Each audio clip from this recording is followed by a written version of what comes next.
안녕하십니까.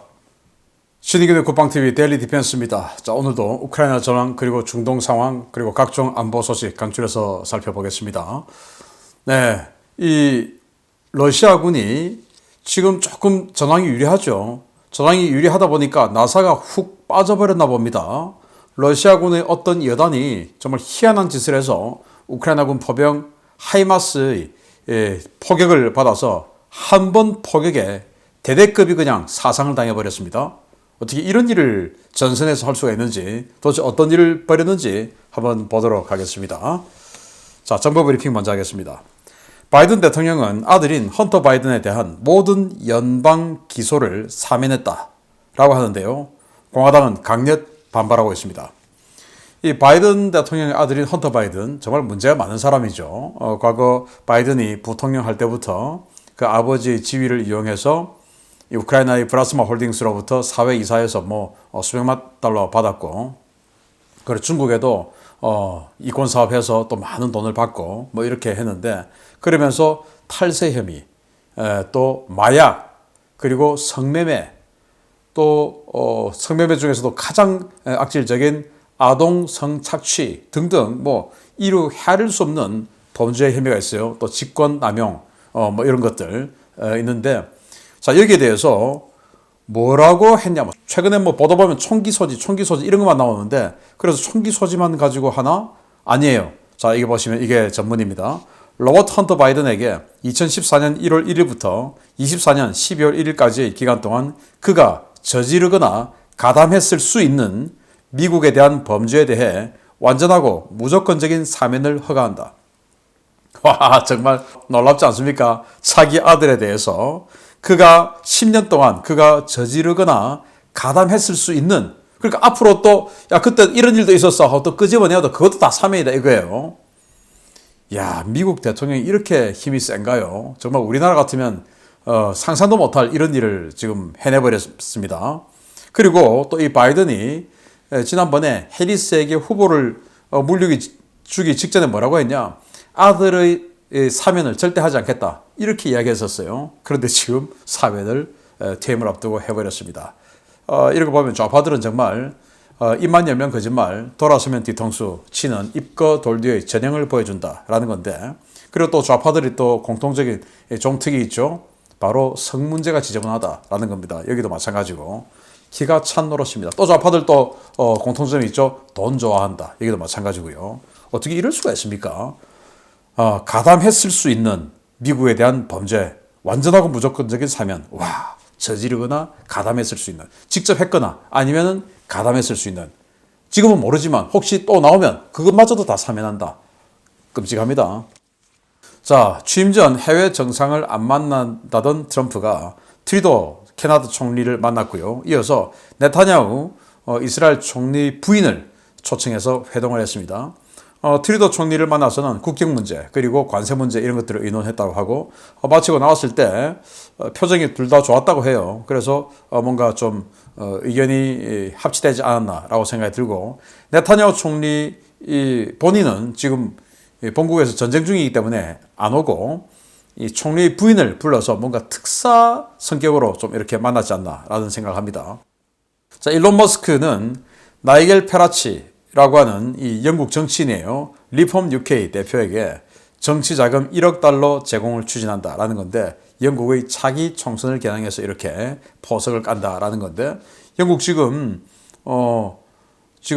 키어 스타머 총리 집권한 지 얼마 안 됐지만 너무 엉망이다 해서 이 노동당 정부 안 되겠다 해서 다시 조기 총선하자라는 요구가 빗발치고 있죠. 그래서 조기 총선 들어갈 수도 있는데, 여기에 이 사람은 그 주류 언론에서는 이 사람을 극우라고 평가하고 있는데, 요즘 희한하게 자유주의자 그리고 민주주의자, 자유민주주의자를 다 극우라고 이렇게 프레임을 짜는 희한한 경향이 있어요. 여기에 보수 언론들까지도 말려들고 있습니다. 이 사람은 그냥 전형적인 자유주의자입니다. 자유주의자인데, 자유주의자, 시장경제주의자죠. 이런 사람인데 아마 영국판 마가를 구현하려고 이러는 거 아닌가라고 생각을 하고, 일론 머스크의 아버지가 지금 영국에 있죠. 그 아버지가 지금 이 노동당 정부 키어스타머 총리 당장 그만둬야 된다 이렇게 지지난주 성토했는데 아버지 전화 받고 이런 거 아닌가라는 생각도 들고요.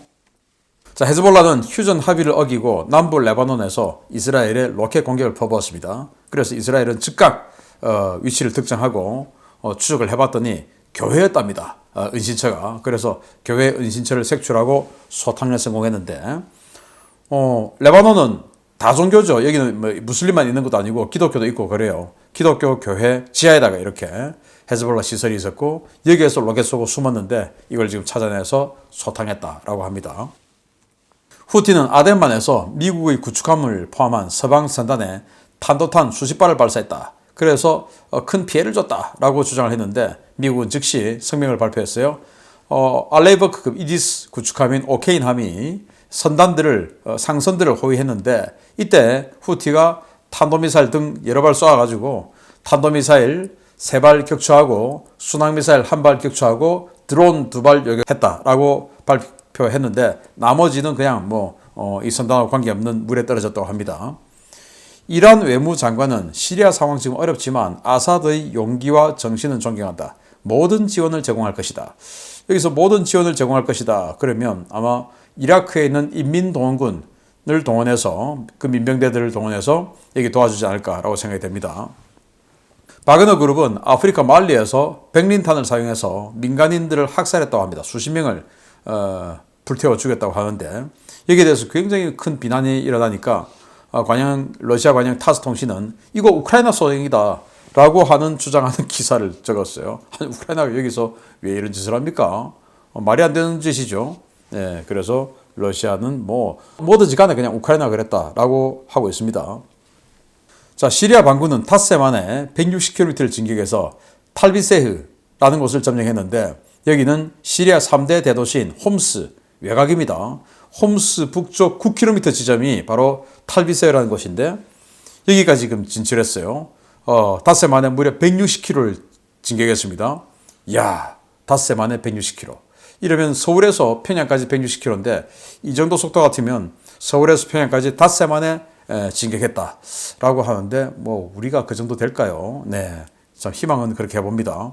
아무튼 자 이렇게 되니까 이제 시리아 정부군도 큰일 났죠. 그래서 기계화 부대를 동원해서 홈스 남쪽 그리고 하마 이 위가 하마인데 하마 동쪽 이렇게 해서 기계화 부대를 동원해서 이제 대규모 결전에 들어간다.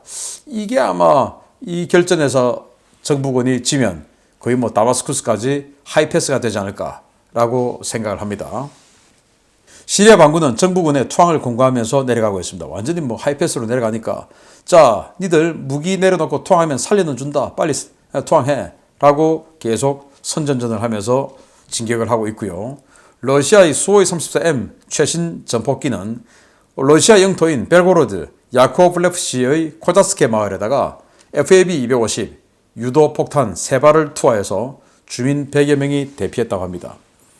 아니, 이 수호이 34는 최신형 전폭기고 그리고 FAB-250 우리 서방으로 치면 500파운드 폭탄인데 유도 폭탄인데 이걸 유도 폭탄인데 어떻게 이렇게 자기네들 영토 자기네 국민이 살고 있는 그 마을에다 이렇게 유도를 해서 때릴까요? 정말 기가 막힌 원래는 하르키우 쪽을 공격하려고 했겠죠. 참 희한한 짓거리를 하고 있는 러시아군인데 자 오늘 좀 이따가 알려드릴 메인은 더 희한합니다. 자 우크라이나 전황 보면요. 사흘간의 병력은 1740명, 1730명, 1790명 다 비슷하죠. 아주 많습니다. 이렇게 러시아군을 사상시켰다라고 발표했고 이 정도로 러시아군의 사상자가 많다는 것은 러시아군이 주말 할 것 없이 공세를 아주 드세게 했다라는 말이 되겠죠. 전차는 각각 5대, 6대, 9대 격파, 장갑차는 12대, 14대, 28대 격파. 전차, 장갑차 별로 안 많죠. 그런데 병력은 이렇게 많다는 것은 거의 항상 드리는 말씀이지만 스톰제트, 그냥 보병 돌격을 계속 축차적으로 밀어넣고 있다라는 거고 여기에서 이제 보병이 띄엄띄엄 자꾸 흩어져서 들어오니까 드론 하나로 보병 하나 제압해도 또 남아있는 보병이 있으니까 결국은 이제 우크라이나군이 밀리게 되는 겁니다. 중과부적인 상태죠. 차량은 72대, 76대, 99대 격파, 특수장비는 2대, 2대 격파, 야포는 23대, 14대, 30대 격파, 야포 많지 않습니다. 다른전 로켓은 토요일 날 2대 격파. 무인항공기는 42대, 11대, 83대 격파. 미사일은 일요일 한발 유격 등의 전과가 있다라고 밝혔고, 총참모부는 전투는 165건이 있었고요. 쿠라코베, 포크롭스크에서 격전이 벌어지고 있다. 여기서 격전이 벌어지고 있다. 이 말은 불리하다 그 말이죠. 격퇴했다. 뭐 이런 말이 아니고 격전이다. 이 말은 불리하다 이 말입니다. 그래서 이 지역에 돌출부가 있는데 이 돌출부 사방으로 지금 러시아군이 공격에 들어가고 있고, 여기 제일 첨단에 79 공중 강습회단이 우크라이나군이 있는데 이게 지금 포위될 수도 있는 그런 위기에 빠져 있네요. 빨리 뒤로 후퇴해야 될 것 같은데 여기 계속 있는 이유를 모르겠어요. 계속 제가 드리는 말씀이죠. 이거. 왜 이렇게 좁고 깊숙한 곳에 계속 방하고 있나. 그냥 빠져나오면 될 텐데 라는 생각이 계속 듭니다. 러시아는 벨리칸 오버실카에서도 접근을 해서 우크라이나군이 여기서도 포위 섬멸될 위기에 있어요. 벨리칸 오버실카, 바로 작년 6월에 우크라이나가 자포리자 쪽에서 대공세를 했던 그 축선 중에 하나죠. 그래서 여기까지 내려갔었어요. 자비트네 바자냐 들어보셨죠? 자비트네 바자냐까지 내려갔다가 지금 다시 밀렸는데 이 오른쪽에 이 큰 넓은 지역을 러시아군이 순식간에 그냥 먹어버렸어요. 그래서 벨리칸 오버실카를 치고 있는데 이 벨리칸 오버실카의 시가지에 있는 우크라이나 부대가 경찰 그리고 국가방위대 뭐 이런 우리로 치면 이제 향토사단 부대 뭐 이런 거죠. 그러니까 전력이 떨어집니다. 그런데 여기 기갑부대가 한 개 들어 있습니다. 기갑부대가 선봉에서 지금 때리고 있어요.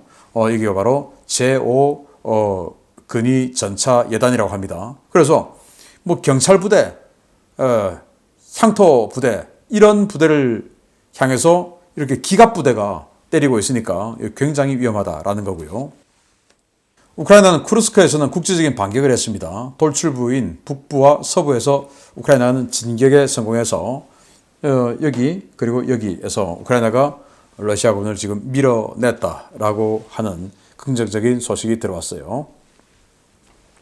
우크라이나는 프랑스에서 신규 편성한 155여단을 쿠르스크 예비대 배치 준비가 들어갔다라는 건데, 쿠르스크 남쪽이 바로 수미죠. 그 수미주의 경계 지역에서 155여단이 다 지금 집결을 했고 이제 쿠르스크로 들어가서 전투에 들어갈 준비를 했다라는 건데, 여단 전체가 프랑스로 가서 훈련을 받았습니다. 그래서 프랑스 육군이 착용하는 헬멧부터 시작해서 모든 개인 장구 다 프랑스군하고 똑같이 세팅을 하고, 전차는 레오파르트 A4 전차 4대 이상, 확인된 것만 4대인데 4대 이상이다라는 거죠. 그리고 MTLB 몇 대인지 모르겠고, VAB 프랑스군으로 치면 우리 이제 한국군이 쓰는 K200 장갑차 같은 그런 거 128대, 그리고 여기 정찰 중대가 있는데 이 정찰 부대에서는 AMX-10RC 이 105mm 포를 가지고 있는 이 화력 지원 차량 18대, 그리고 쇠자리 자주포 18대, 뭐 이렇게가 있는 뭐 그냥 프랑스 육군하고 거의 편제가 비슷한, 그리고 거기서 훈련을 전부 다 받은 이런 부대가 딱 들어왔는데, 과연 이 프랑스 즉 서방식 훈련을 받은, 전체 인원이 서방식 훈련을 받은 이 부대는 어떤 능력을 보여줄지 좀 기대가 되기도 합니다. 러시아는 하르키우의 볼첸스크 방면에서 기갑 부대 공세를 벌였는데 대대급으로 공세를 벌였다고 합니다. 그런데 우크라이나의 드론 부대들이 요격을 잘해서 중대급의 러시아군 전차를 격파를 시켰고, 그런데 전차가 다 보니까 전부 T-62 전차였더라라는 겁니다. 하르키우 쪽은 러시아가 큰 기대를 안 하나 봅니다. 여기는 이제 T-62 전차를 밀어넣고 있는 거 보면. 자, 우크라이나군은 러시아가 11월에 장거리 드론 2,500대를 발사했는데 정말 기록적인 숫자다. 왜냐? 이 2,500대 장거리 드론, 뭐 샤이드 136 같은 그런 거죠. 2,500대는 작년으로 치면 1년 전체로 쏘아버린 거하고 거의 비슷한 숫자를 11월 한 달 동안 때리고 있는 중이다 라고 하니까, 이 11월이 지난 11월이 우크라이나에게는 얼마나 가혹한 그런 한 달이었을까.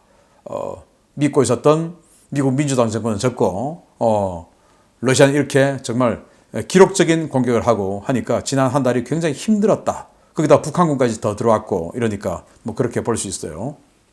스웨덴은 PBV-302 장갑차 50대를 추가 공급한 것이 독일에서 또 지켰습니다.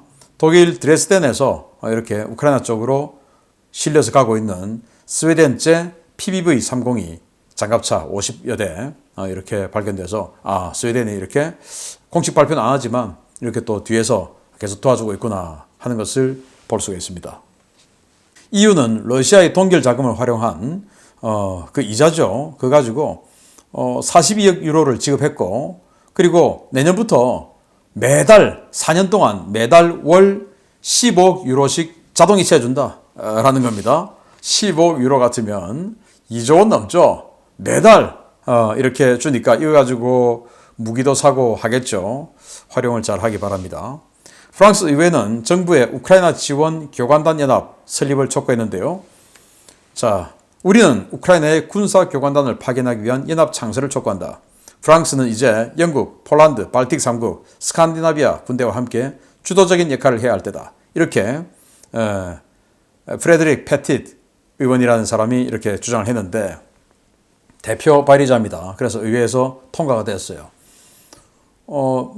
전투기 연합, 탱크 연합 이런 거 있었죠. 그걸 이제 군사 교관단 연합 파병하자 그 말입니다. 그래서 독일하고 독일 주변에 있는 그런 나라들이죠. 그런 나라들은 좀 소극적이니까 이제 프랑스하고 영국, 그리고 지금 발등에 가장 크게 불이 떨어져 있는 발틱 3국, 그리고 스칸디나비아 3국 이렇게가 우리 도와주자 직접 이렇게 지금 촉구하는 발의를 했습니다. 러시아는 병력이 없다 보니까 병력이 없으니까 북한군까지 지금 돈 주고 사오죠. 그런데 모스크바의 클럽, 나이트클럽이죠. 이 클럽을 심야에 기습했습니다. 수백 명을 체포해서 입대를 강제로 시켜버렸는데, 자, 여기 보십시오. 클럽입니다. 나이트클럽. 네, 여기 들어가서 전부 다 잡았어요. 여기 있는 손님, 젊은이들 전부 다 잡아서, 젊은이들 주로 가는 나이트클럽이에요. 그래서 여자들은 다 보내주고 남자들은 다 잡았어요. 근데 왜 잡냐? 나이트클럽 가는 게 죄냐? 전부 다 니들 전부 게이라는 첩보가 들어왔다. 그래서 일단 예능이야. 게이라는. 근데 이제 러시아는 동성애가 금지입니다. 그래서 게이라는 첩보가 들어왔기 때문에 니들은 다 잡아. 예능이야. 그리고 다 잡아가서 바로 그냥 입대를 시켜버렸다고 합니다. 한 300에서 400명 잡아넣었다고 하는데 강제 입대를. 와, 러시아 이래도 되는지 모르겠습니다. 네. 아무튼 전쟁 중인데 이렇게 나이트클럽에 손님이 바글바글 많다는 것도 참 씁쓸합니다. 자, 주요 소식 들어가겠습니다. 러시아군에는 학습 효과라는 것이 없는 모양입니다. 지난해 고위 지휘관의 일장 연설을 듣기 위해 도열에 있다가 우크라이나군 하이마스 집속탄 공격에 200명 넘는 사상자를 냈던 사건과 똑같은 사건이 또 발생했습니다. 다른 것도 아니고 격전지 쿠르스크에서 일어난 이번 사건에 러시아 밀 블로거들이 격앙된 반응을 보이고 있습니다. 러시아 공수군의 최정예 부대 중 하나인 제83 독립근위공중강습여단이 쿠르스크 지역에서 부대 창설 기념 행사를 열었다가 우크라이나군 공격을 받고 대규모 사상자를 내는 황당한 사건이 발생했다고 러시아 밀 블로거들이 현지 시각 12월 2일 리포트했습니다. 사건은 지난 11월 29일 쿠르스크 서부 지역에서 발생했는데요. 러시아 공수군은 83여단의 창설 38주년을 기념하기 위해 전선 후방에 행사장을 설치하고 병력을 도열시킨 뒤 기념 행사를 가졌습니다. 부대 측은 약 300여 명의 병력을 도열시킨 것으로 알려졌는데요. M30으로 추정되는 우크라이나군 GMLRS 단 한 발에 많은 숫자의 인명피해를 입은 것으로 전해졌습니다. 우크라이나군이 사용한 M30 GMLRS 로켓탄은 최대 70km의 사거리를 갖는 탄약으로 내부에 404개의 M101 자탄을 탑재하는데요. M101 자탄은 이중 목적 고폭탄으로 인마 살상과 차량 파괴에 모두 효과적인 고성능 자탄입니다. 러시아군 내부에 광범위한 정보망을 가지고 지난달 쿠르스크 지역의 스톰 섀도우 러시아군 지휘소 타격을 최초 보고한 텔레그램 채널 도시의 스피오나는 이번 공격으로 장교 4명을 포함한 12명이 즉사하고 25명이 중상을 입었다고 전했는데요. 생명에 지장이 없는 부상자까지 포함할 경우 사상자 숫자가 200에서 300여 명에 달하는 것으로 알려졌습니다. 문제는 러시아군에서 이러한 사건이 이번이 처음이 아니라는 것입니다. 러시아군은 지난해 8월에도 헤르손 전선에 배치된 제20 근위제병연합군이 지휘관 훈시를 무려 2시간이나 듣다가 GMLRS에 피격되는 사건을 겪은 적이 있는데요. 당시 사건에서는 200여 명이 사망한 것으로 전해졌습니다. 러시아 밀 블로거들은 격전이 치러지고 있는 쿠르스크 전선 최1선에 배치된 부대가 전투 상황에서 기념식을 열고 병력까지 도열시킨 것에 격앙된 반응을 보이며 지휘관 문책을 요구하고 있는데요. 지휘부 전체가 괴멸적인 피해를 입은 것으로 알려진 83여단에 과연 지휘관이 남아있을지 궁금합니다. 아니 정말 기가 찹니다. 네, GMLRS 한 발에 딱 한 발 쐈어요. 한 세 발 정도 쐈으면 어땠을까라는 아쉬움이 드는데, 자, 이렇게 도시의 스피어나가 야 내가 박혀냈는데 이런 일이 있었어 하고 보도를 했어요. 그래서 12명이 즉사했고 25명이 중상을 입었고 200에서 300명이 부상을 입었다라고 이렇게 보고를 올렸습니다. 위치는 어디냐? 놀랍게도 여기입니다. 쿠르스크, 지금 가장 크게 강하게 전투가 벌어지고 있는 쿠르스크 아닙니까? 북한군까지 지금 불러다가 전투하고 있는데 그 쿠르스크 최전방 바로 여기. 그냥 전선에서 그냥 몇 킬로입니다. 여기에서 이 짓을 한 겁니다. 부대 창설 38주년? 이게 뭐가 그렇게 중요하다고? 대대원 전체를 모아다 놓고 부대 창설 기념식을 한 겁니다. 전선 바로 코앞에. 근데 여기 뭐 정찰 드론들이 잔뜩 지금 돌아다니고 있죠. 근데 보니까 뭐야? 수백 명이 지금 사각형으로 딱 도열하고 있는 겁니다. 이거 뭐야 이거? 하고는 바로 포격을 유도해서 GMLRS 한 발 딱 쐈는데 장교 4명 포함해서 12명 즉사, 25명 중상이니까 이제 곧 죽을 사람 25명이란 말이죠. 그리고 부상자, 안 죽을 사람, 그런데 부상 입은 사람 200~300명. 이거 완전 바보들 아닙니까? 그런데 이게 처음이냐? 작년 8월 2일에도 헤르손 전선의 제20근위 제병연합군이 이렇게 장군님 연설 듣느라고 2시간 동안 이러고 있다가 이때는 여러 발 맞았어요. 여러 발 맞아서 200명이 죽었는데 이번에도 여러 발 때렸으면 다 죽일 수 있었는데 조금 아쉽다라는 생각은 듭니다. 아무튼 이 전체주의 국가, 이런 국가들은 뭔가 기념식 또 보여주기 이런 것들에 너무 치중하다 보니까 이런 희한한 짓이 벌어지고, 뭐 국민 알기를 개돼지로 아니까 나이트클럽에 가서 니들 다 게이라는 신고 들어와서 하고 다 잡아가서 그냥 군대 다 보내버리고, 이게 어떻게 근데 아직도 우리 대한민국에 러시아는 민주주의야 라고 주장하는 사람이 있습니다. 정말 기가 찬 러시아. 이름에도 불구하고 지금 우크라이나가 병력이 부족하고 그리고 서방의 지원이 부족해서 무기가 좀 부족해서 또 더 중요한 것은 트럼프 대통령이 어떻게 나올지 미지수인 상황이다 보니까 우크라이나가 지금 마음이 아주 위축되어 있는 그런 상황이라서 좀 아쉽고 안타깝다라는 생각을 드리면서 모쪼록 트럼프 대통령이 임명을 내정한 켈로그 지금 우크라이나 특사의 말대로 협상에 들어가면 계속 무기 지원해준다. 이 말이 지켜지기를 기대해 보겠습니다. 마치겠습니다. 감사합니다.